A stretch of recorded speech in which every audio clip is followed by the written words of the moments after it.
जय श्री कृष्णा, राधे राधे, हर हर महादेव। आज हम श्रवण करेंगे चातुर्मास महात्म्य कथा अध्याय 15। सनत कुमार बोले, हे देवेश, मैंने नागों का यह आश्चर्यजनक पंचमी व्रत सुन लिया। अब आप बताएं कि षष्ठी तिथि में कौन सा व्रत होता है और उसकी विधि क्या है। ईश्वर बोले, हे विपेंद्र, श्रावण मास के शुक्ल पक्ष में षष्ठी तिथि को महामृत्यु का नाश करने वाले सुपोदन नामक शुभ व्रत को करना चाहिए। शिवालय में और घर में ही प्रयत्न पूर्वक शिव का पूजन करके सुपोदन का नैवेद्य उन्हें विधि पूर्वक अर्पण करना चाहिए। इस व्रत के साधन में आम्र का लवण मिलाकर शाक और अनेक पदार्थों के नैवेद्य अर्पित करें। साथ ही ब्राह्मण को वायन प्रदान करें। जो इस विधि से व्रत करता है उसे अनंत पुण्य मिलता है। इस प्रकरण में लोग एक प्राचीन कहानी सुनाते हैं जो इस प्रकार से है। प्राचीन समय में रोहित नाम का एक राजा था। काफी समय बीतने के बाद भी उसे पुत्र रत्न की प्राप्ति नहीं हुई। तब पुत्र की अभिलाषा से उस राजा ने अत्यंत कठोर तप किया। ब्रह्मा जी ने राजा से कहा, तुम्हारे प्रारब्ध में पुत्र नहीं है। तब भी पुत्र की लालसा में वह राजा अपनी तपस्या से जरा भी विचलित नहीं हुआ। इसके बाद राजा तपस्या करते करते संकटग्रस्त हो गए। तब ब्रह्मा जी पुनः प्रकट हुए और कहने लगे, आपको पुत्र का वर तो दे दिया है, लेकिन आपका यह पुत्र अल्पायु होगा। तब राजा तथा उनकी पत्नी ने विचार किया कि इससे रानी का बांझपन तो दूर हो जाएगा, संतानहीनता की निंदा तो नहीं होगी। कुछ समय बीत जाने के बाद ब्रह्मा जी के वरदान से उन्हें पुत्र रत्न की प्राप्ति हुई। राजा ने विधि पूर्वक उसके जात कर्म आदि सभी संस्कार किए। दक्षिणा नाम वाली उस रानी व राजा ने अपने पुत्र का नाम शिवदत्त रखा। उचित समय आने पर भयभीत चित्त वाले राजा ने पुत्र का यज्ञोपवीत संस्कार किया, किंतु राजा ने उसकी मृत्यु के भय से उसका विवाह नहीं किया। तदंतर 16वें साल में उनका पुत्र शिवदत्त मृत्यु को प्राप्त हो गया। तब ब्रह्मचारी की मृत्यु का स्मरण करते हुए राजा को बहुत चिंता होने लगी कि जिन लोगों के कुल में कोई ब्रह्मचारी मर जाए तब उनका कुल खत्म हो जाता है और वह ब्रह्मचारी भी दुर्गति में पड़ जाता है। सनत कुमार बोले, हे देव देव, हे जगन्नाथ, इसके दोष निवारण का उपाय है या नहीं? यदि उपाय है तो अभी बताएं, जिससे दोष की शांति हो सके। ईश्वर बोले, यदि कोई स्नातक अथवा ब्रह्मचारी मर जाए तो अर्क विधि से उसका विवाह कर देना चाहिए। इसके बाद उन दोनों ब्रह्मचारी तथा आँख को परस्पर संयुक्त कर देना चाहिए। अब अर्क विवाह की विधि कहते हैं। मृतक का गोत्र नाम आदि लेकर देश काल का उच्चारण करके कर्ता कहे कि मैं मृत ब्रह्मचारी के दोष निवारण हेतु वैसर्गिक व्रत करता हूँ। सर्वप्रथम सुवर्ण से अभ्युदायिक करके अग्नि स्थापना कर आधार होम करके चारों विहातियों ओम भू, ओम भुआ, ओम सुहा, ओम महा से हवन करना चाहिए। इसके बाद व्रत अनुष्ठान के उत्तम फल के निमित्त व्रतपति अग्नि के संपादनार्थ विश्व देवों के लिए घृत की आहुति डालें।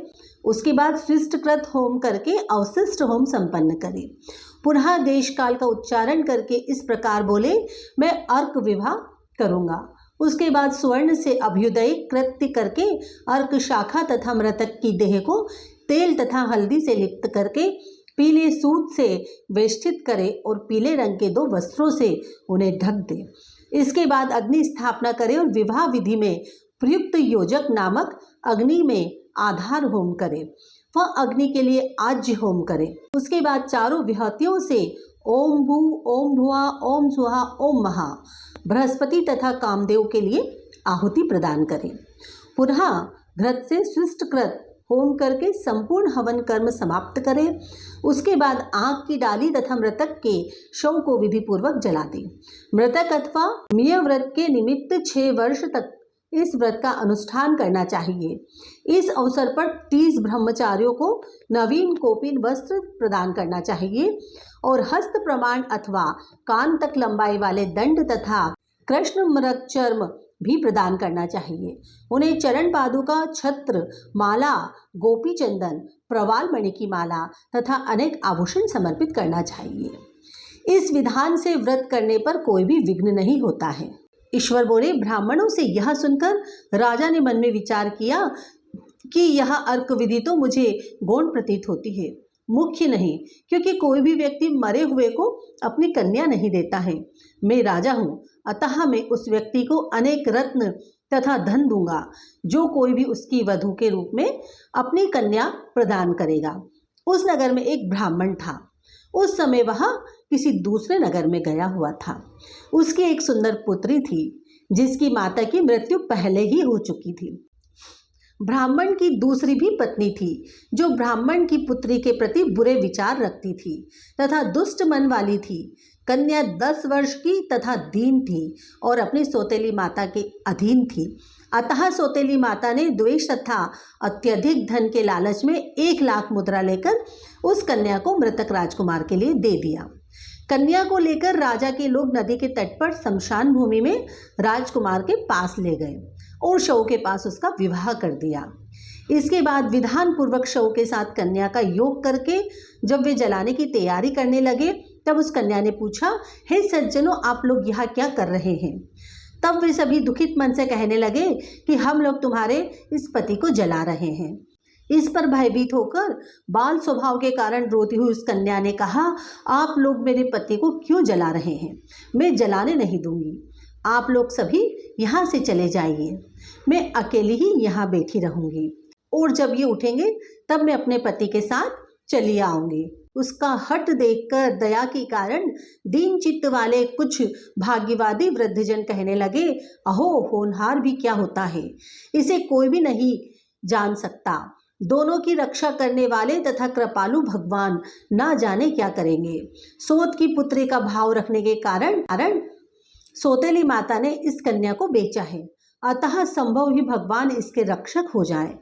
अतः हम लोग इस कन्या को व इस शव को नहीं जला सकते, इसलिए सभी को अच्छा लगे तो हम लोग को यहाँ से चले जाना चाहिए। परस्पर ऐसा निश्चय करके वे सब अपने नगर को चले गए। बाल स्वभाव के कारण यह सब क्या है, इसे ना जानते हुई भय से व्याकुल वह कन्या एकमात्र शिव तथा पार्वती का स्मरण करती रही।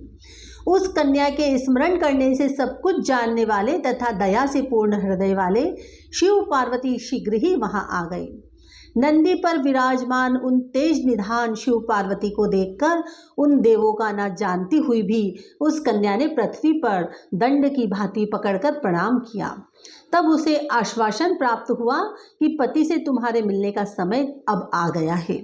तब कन्या ने कहा कि मेरे पति अब जीवित नहीं होंगे। उसके बाल भाव से प्रसन्न तथा दया से परिपूर्ण शिव पार्वती ने कहा कि तुम्हारी माता ने सुपोदन नामक व्रत किया था, उस व्रत का फल संकल्प करके तुम अपने पति को प्रदान करो। तुम कहो कि मेरी माता के द्वारा जो सुपोदन नामक व्रत किया गया है उसके प्रभाव से मेरे पति जीवित हो जाएं। तब कन्या ने वैसा ही किया। उसके परिणाम स्वरूप शिवदत्त जीवित उठ खड़ा हो गया। उस कन्या को व्रत का उपदेश देकर शिव तथा पार्वती अंतर्ध्यान हो गए। तब शिवदत्त ने उस कन्या से पूछा, तुम कौन हो और मैं यहाँ कैसे आ गया हूँ? तब उस कन्या ने उसे वृतांत सुनाया और रात हो गई। प्रातः होने पर नदी के तट पर गए लोगों ने राजा को वापस आकर कहा कि हे राजन, आपका पुत्र व पुत्रवधू नदी के तट पर स्थित हैं। विश्वस्त लोगों से यह बात जानकर राजा बहुत खुश हुआ। वह हर्ष भैरी बजवाते हुए नदी के तट पर गया। सभी लोग प्रसन्न होकर राजा की प्रशंसा करने लगे। वह बोले, हे राजन, मृत्यु के घर गया हुआ आपका पुत्र पुनः लौट आया है।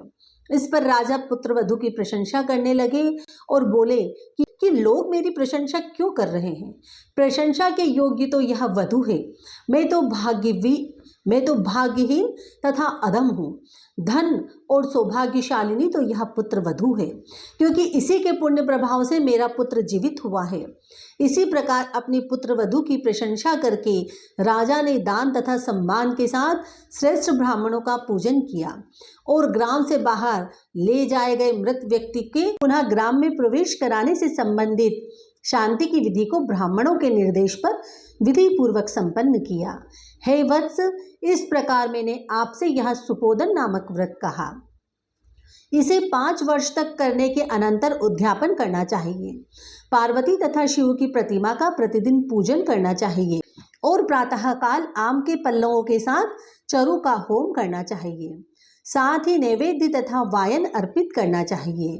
मनुष्य यदि व्रत की बताई गई इस विधि के अनुसार आचरण करे तो वह दीर्घजीवी पुत्र प्राप्त करके मृत्यु के बाद शिवलोक जाता है। चतुर्मास का 15वां अध्याय समाप्त हुआ। धन्यवाद।